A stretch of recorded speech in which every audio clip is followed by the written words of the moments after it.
You close your eyes, you lose consciousness, and then something happens that no scientist on Earth has been able to fully explain. You start living inside a world that isn't there. You talk to people who don't exist. You walk through places you've never been. You feel emotions that are completely real in the moment.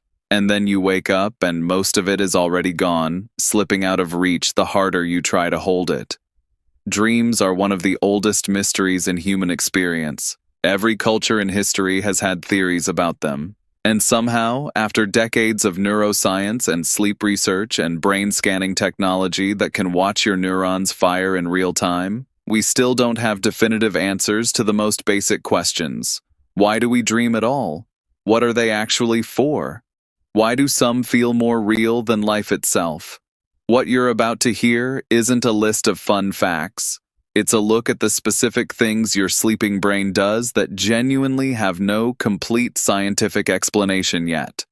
Some of it will feel familiar, some of it will be strange, all of it is real, and all of it is happening inside you every single night.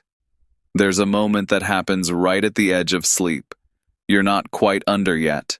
Your body is heavy, your thoughts are starting to blur, and then suddenly, you're falling. Or you miss a step, or the ground just disappears, and you jolt awake, heart briefly racing, completely alert for no reason. This is called a hypnic jerk, and it happens to roughly 70% of people. The leading theory is that as your muscles relax and your body begins to shut down for sleep, your brain misreads the signals and briefly interprets the relaxation as falling, so it fires a jolt to catch you.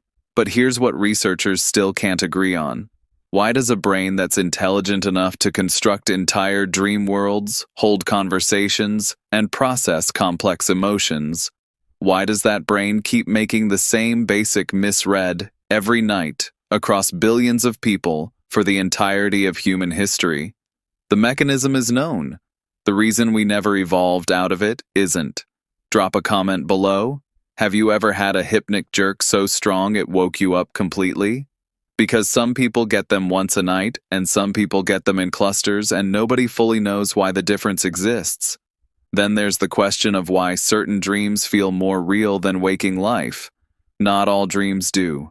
Most are fuzzy, strange, loosely assembled. But some, and you probably know exactly the kind, are so detailed, so emotionally precise, that when you wake up from them, you need a few seconds to locate yourself. The grief feels real. The joy feels real. The conversation felt like it actually happened. Researchers call this phenomenon high-definition dreaming, and it tends to cluster in REM sleep, the stage where your brain is operating at almost the same level of activity as when you're fully awake. Your visual cortex is firing. Your emotional centers are running hot.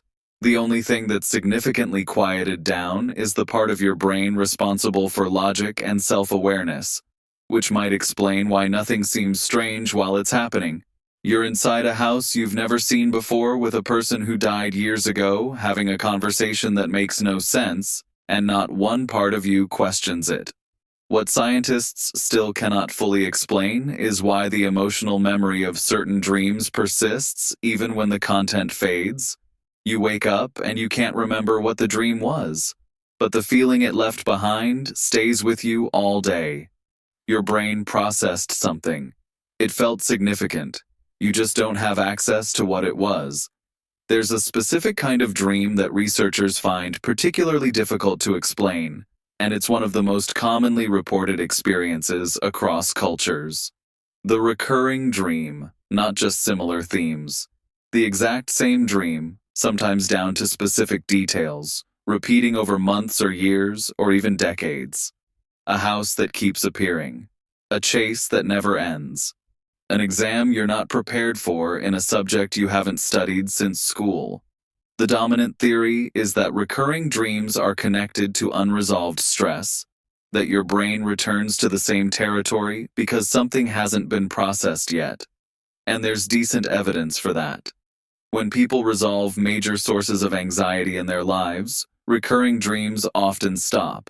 But that doesn't explain why the dreams are so architecturally consistent. Why the same hallway? Why the same locked door? Why the same feeling of knowing exactly where you are even though the place doesn't exist? Your brain is reconstructing the same fiction repeatedly with a precision that suggests it's being stored and retrieved like a memory. But we don't fully understand the filing system. If any of this is making you think about your own dreams differently, go ahead and like this video. It genuinely helps more people find this kind of content. Lucid dreaming sits in its own strange category. Most people have experienced it at least once. That moment mid-dream when something tips you off, when you realize you're asleep, and suddenly you're aware inside the dream without leaving it. Some people can hold that awareness long enough to actually direct what happens. They can fly, revisit places, have conversations with dream figures who know their dream figures.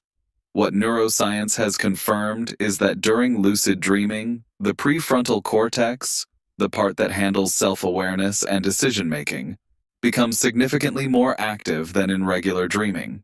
You're essentially running two states at once, the dreaming brain and the observing brain, both online simultaneously. What remains unexplained is the deeper question of what's actually happening when you talk to a dream character who seems to have its own perspective, its own responses, its own personality. Your brain is generating that character.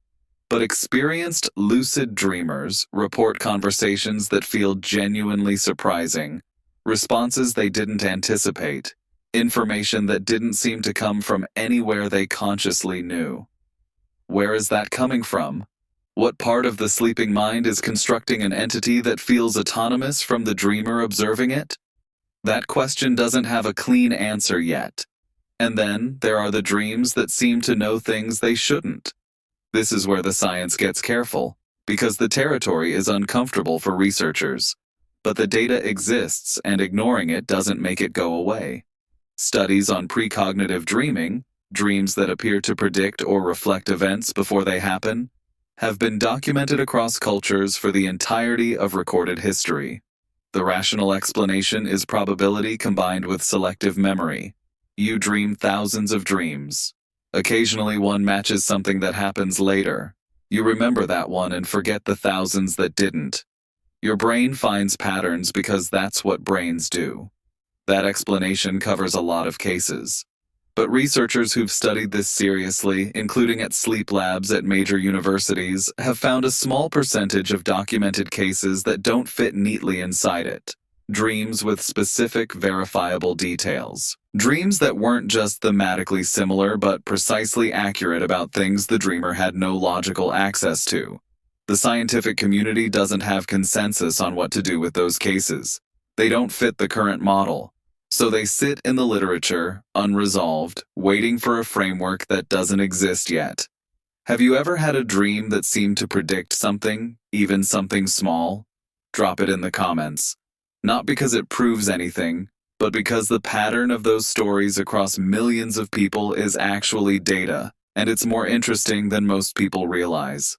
One of the most haunting dream experiences is also one of the least discussed: false awakening. You wake up. You're in your room. Everything looks right.